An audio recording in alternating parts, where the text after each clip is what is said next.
A very warm welcome to you on this special edition of Across Borders and here on Soup News TV. I am Grace Komalafe.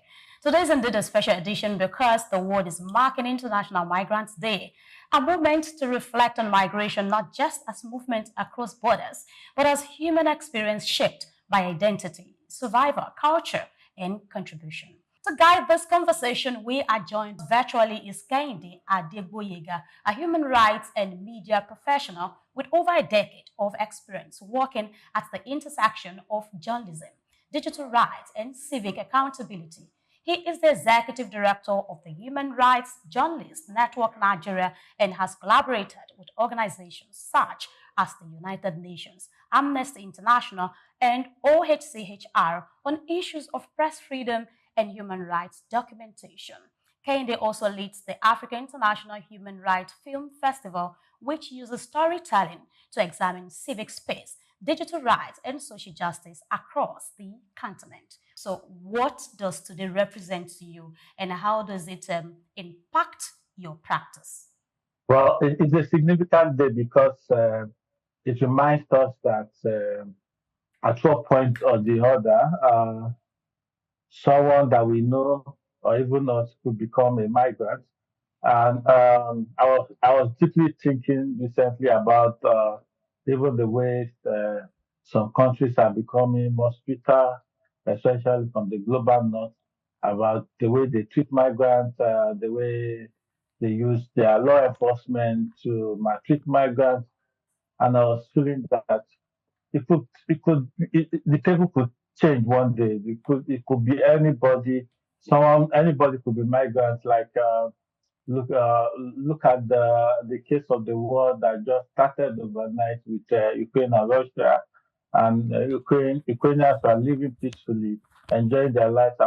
It was when the war broke out that I even realized that there were Nigerians there studying, and everybody. It now became an emergency situation, and some people had to leave, and they had to go through different process and all that. So anything could force people to be migrants.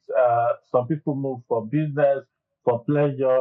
Sometimes it could be war. It could be war. It could be human rights violations, threats for life, and all. So people move for different reasons, and it's very significant that we're celebrating today as the day for migrants because it's also a day to remember the dignity of migrants and to treat every human being as humans, and that we all have rights that needs to be protected, whether we are migrants to a country or we are citizens of any country.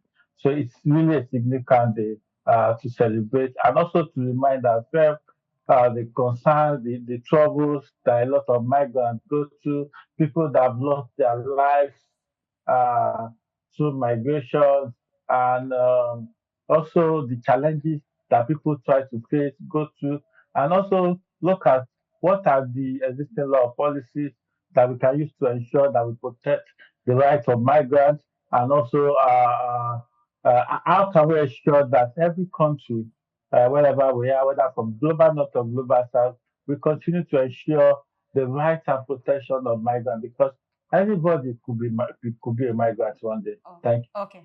Okay, so great. Talking about anybody could be a migrant and of course challenges, policies and all of that that would ensure that everybody is in sync and beneficiaries. I want to ask you, migration comes with opportunities as well as challenges from a right perspective, being a human right. I want to ask you, where do you see systems working and where do you see they still need strengthening? The systems that are working, the ones that are not working, where needs to be adjusted and all that. So we see systems that try to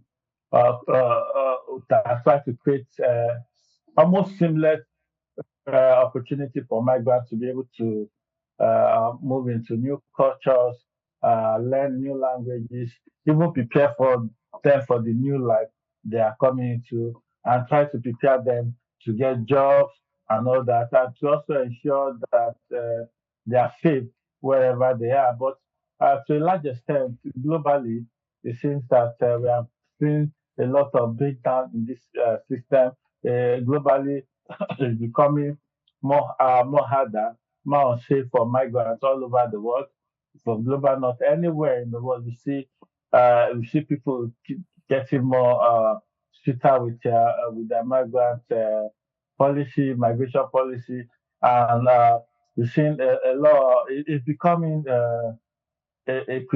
being criminalized. A migrant is practically treated like a criminal in some countries, which is very sad and unkind because, like I said, everybody could become migrant. So we see a lot of things change all over the world. Even as we remember today, we recently Nigeria is faced with a lot of stricter visa. Uh, issue Issues. policy from the United States. You can get a visitation visa and all that. And the right to migrate is the right of any human being. The right to be able to move from one part or the other. And you see situation where people begin to have say if you do me oral for oral, like the Gen Z will say, if you're giving us Twitter migration policy, we are going to also give you a Twitter migration policy. And that is the issue with recently with Israel. I think Israel and Ghana, the citizens of Ghana recently, about three of them, maybe they went to do something in Israel, were treated badly.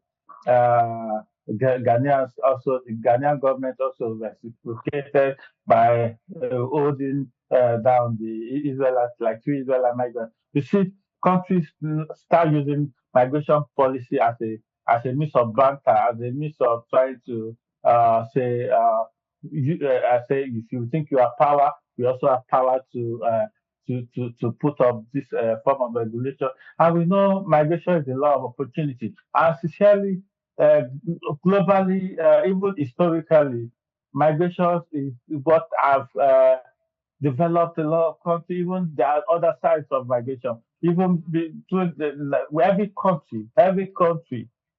country all over the world has the history, has the influence of migration, whether forced migration, whether we were during the slave era, or where people migrated willingly, maybe sometimes even maybe the economic situation from where they are coming from. Somehow or the other, every country has a history of migration. And we have seen where even migrants have been able to build and contributed massively to the development of countries. They've is it manufacturing, is it in healthcare, and they are doing so wonderfully. So I think migration is a blessing to any country. It allows for a change of ideas. It allows for a change of talent to the extent that some countries even create special migration platform or routes for amazing talent. Especially from the global north. You see them saying, oh, if you are special talent, we have this amazing route for you. And we also saw that happen immediately or around COVID when there was a lot of need for health workers. Health workers moving we need a lot of health workers. We also see situation where for to balance population, where a situation where there's a need for younger people in some countries, they have to relax their migration policy or try to ensure that people are able to migrate safely Okay. and adjust their migration policy. So Okay. migration have been beneficial to any country all over the world. Any country all over, even the some called powerful country all over the world have benefited one way or the other. One way or the other. They have to be sincere, one way or the other for migration. One way So or we the need other, it has to benefited every see, country. hmm I agree with you. I agree with you. I just yeah, want to put in exactly. there. So that means we Yes. have to find a way to ensure that we protect migrants Good. if we want to continue to benefit from this major issue. NGOs, some non-government organizations try to give this kind of support, and there are some other some governments, some countries are being more intentional by creating these special opportunities for migrants to be able to seek legal services on how to ensure that they get the right papers, the right documentation, and protection and all that. But it's really sad that why these efforts are really appreciated, but we've seen a lot of violations on this right woman on the rights of migrants and the like the fellow guest speaker also mentioned, there are more, even more than you just mentioned. The migrants, a lot of migrants face a lot of discrimination, even including sexual abuses. Even to some of them have lost their life because they are migrating, and the government has a right to protect the life and property of every person, whether they are migrants or whether they are citizens. So they are to ensure that their right policies, their right legal framework, their right laws, their right infrastructure to ensure that people that seek protection, that come to their country to seek refuge, are protected. That is for beyond even the globally recognized legal frameworks or that protect migrants. Humanly, we are supposed to take care of people that seek refuge, whether they're coming for economic reasons or they're being threatened from where they are coming. So we are supposed to protect them. So countries should ensure that they strengthen these legal processes or infrastructure or agencies that will enable that migrants to be able to safely come into their country, be safely integrated in their country. For migrants that need to learn their language, create avenues for them to be able to learn those languages so that they can easily integrate into their economy, to be able and like I said, these migrants, most of them come with talent. They are not. They do amazing work. They are skilled, and some of them, even sometimes we've seen a lot of cases where a lot of economy rely on migrants. Like a lot of even their citizens don't want to do some kind of job, but because of migrants know where they are coming from, they are ready to do what they come with. Migrants come with exceptional talent, and not just talent, strong will to succeed at all costs. So countries and institutions need to be able to manage those talents. So let's talk about culture and identity. You will agree with me that culture and identity travel with people. And I want to ask that how can cultural differences be better understood and managed to promote inclusion rather than exclusion? Yeah, that's really a big and important question because uh, most importantly, sometimes even for us that don't have not migrated, sometimes we when we visit some country, we still experience some form of cultural shock and all that. But I think that the best way to also manage these cultural issues is to learn, like my fellow guest have said, is to learn about where you're going, to learn the culture of where you're going, on how even though people's culture cannot be totally eroded, like there is no way your culture like for instance, for a Yoruba man, you still want to maintain your cap, your clothes. That's some elements of culture and all that. But culture also, good integration also means that you need to learn some part of the culture that you're integrated into so that you do not look like an outcast in those cultures. Part of the culture also means learning the language of if they are speaking a different language, if they are speaking in different accents, and all that, being able to understand them, their cultural nuances, what they respect, what they honor, what they regard, which help to for easy integration into those kind of environments. But however, I also want to emphasize that the host community, that community, the countries where migrants are coming into, also need to understand that people that come into their country, even though they come with a lot of talent, skills, and they also come with our culture. So, and with this cultural diversification, that there will some form of symbiotic relationship, and there could be growth and development. So, because, like for instance, recently I just visited Brazil, and if you like, I was in the city of Salvador, even though there's some form of a historically African influence in their culture, but if you look at that city, you see a lot of intersection of different culture, which makes that culture a very rich one. Why this example is important because when countries embrace other culture, you see instead of saying, "Oh, the coming into another culture," you see more vibrant culture, more colorful culture. Like for instance, if you just eat salad, you can either have opportunity to be able to eat jollof rice from Nigeria. People travel with their culture, like in Brazil, Salvador, they now eat something they call acarajé, and it's from the slave trade, the migrants, the Yoruba culture from different parts of West Africa that forcibly migrated to Brazil there, and they now embrace acarajé, and even I think it's now more better, even though they still have some of the nutrients of akara that's the baking that we eat in Yoruba culture, yeah. But they've been able to transform it, and it's now looking like burger and all that. So that is the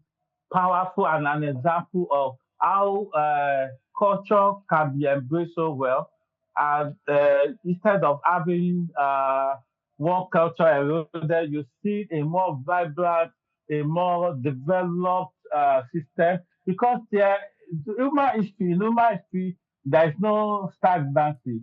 See, people tend to change, culture tend to change because of the influence of different things. Like for instance, the Portuguese that they speak in Brazil is different from the Portuguese that it's the same thing, but it's a bit different.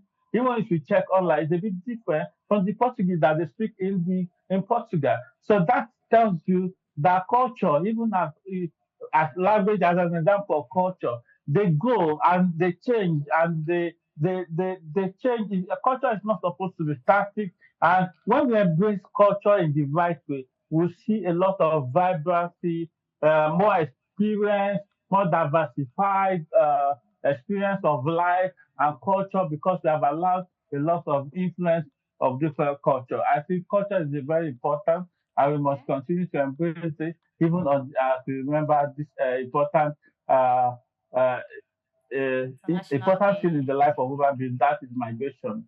Great. Okay. So you've talked about the dynamics in culture, how you can diversify, how you can tweak it, or how it has been experienced. You pick from this culture to this culture, you put together. And of course, you've mentioned that of language as well. I think I can relate in that aspect where you have the Yorubas, but you see them speaking Yoruba in different ways, but you say we are all Yorubas. You understand? So I think I agree with you. And that also influence perhaps the way they get to do things. But of course, all inclusive, if the Yoruba man of Ondo State finds himself in the Yoruba land of Ijebu, Egba, and all that, they still integrate, they still need to carry themselves along, because I mean the end result is for us to be able to, you know, coexist and get things moving. Yeah. So I'm just going to ask you this last question because we need to let you go. I want to ask you, probably you might have addition you want to, maybe one or two questions time did not permit me to ask you that you'd like to add. You can add it once you're done answering this question. And I'm asking, as the world marks International Migrants Day, what constructive steps can governments, media, and civil society take to improve migrant experiences going forward? So, and like I've stated before, in the previous questions, we need to strengthen and every legal framework that allows, if I am allowed to say, make migrants only, make them feel safe when they come to countries. Like, we should stop criminalizing migration. because anybody could become a migrant. I think if I'm not emphasizing anything, I want to emphasize today, and I want to say it loud and clear. We should stop criminalizing migration. It's a human right. It's the rights of humans. Like anybody, we've seen the cottage wife, different culture move to Africa. So we are seeing Africans move to Europe. Like we've seen the different, and it's migration that allows that. We've seen exchange of ideas, exchange of talent, exchange of resources, and migration is a major and even cultural integration and the vibrancy of what we presently experience in the world is a result of culture. So we need to find a safe place for migrants. We need to ensure that they are well integrated into our community, the laws, the infrastructure, the institutions that will allow them to be able to safely come into, and even when they want to leave. We've seen some countries in Europe give opportunities that, oh, if you want to leave willingly, we'll train you, we'll give you this kind of fund for you to be able to resettle back home safely. I think that is what all countries all over the world should embrace. If people want to leave your country, that migrated irregularly, want to leave your country, please embrace them. Embrace them. Don't treat them like criminal. We should stop criminalizing uh, is- migration in this age and time. And I think the media can also reinforce this message. The media can also reinforce this message. The civil society with enough data of how migration has helped the world population, have helped develop the country, have developed economies, have developed our health infrastructure, can use data to reinforce the importance, the advantage of migration instead of this negative part of migration that everybody keeps enforcing. Oh, they are the ones stealing our jobs and all that. Even in African countries, we need to find a way to keep reinforcing the positive side of the migration and help people to migrate safely,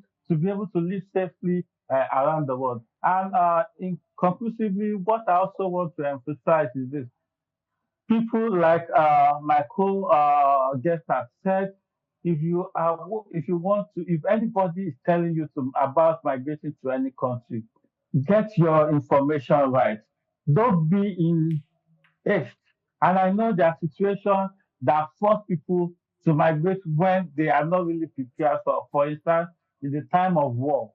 But if it's not that situation, please, if you are migrating, don't be in haste to migrate. Learn about the culture, learn about everything you can. And don't let people deceive you that where you are going to is heaven.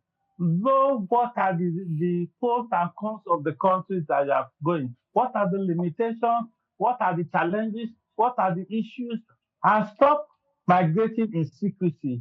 And by the time you migrate, unfortunately, time will not permit us to discuss a lot of things that irregular migrants go through. Some people lost their life, and my co-guest was saying some people have mental health issues because they have gone through serious dehumanizing situation. Please, you don't want to become one of these. Please learn a lot about any country that you are going through, the visa process and everything. So stop allowing, like the digital age, information is out there. Don't let anybody deceive you and say, oh, those places heaven on earth. Thank you Thank so much for having me on your show this morning. And thank I'm very happy to you. contribute to this very important conversation. Wow, thank you so much. We appreciate your insight. We appreciate your contribution.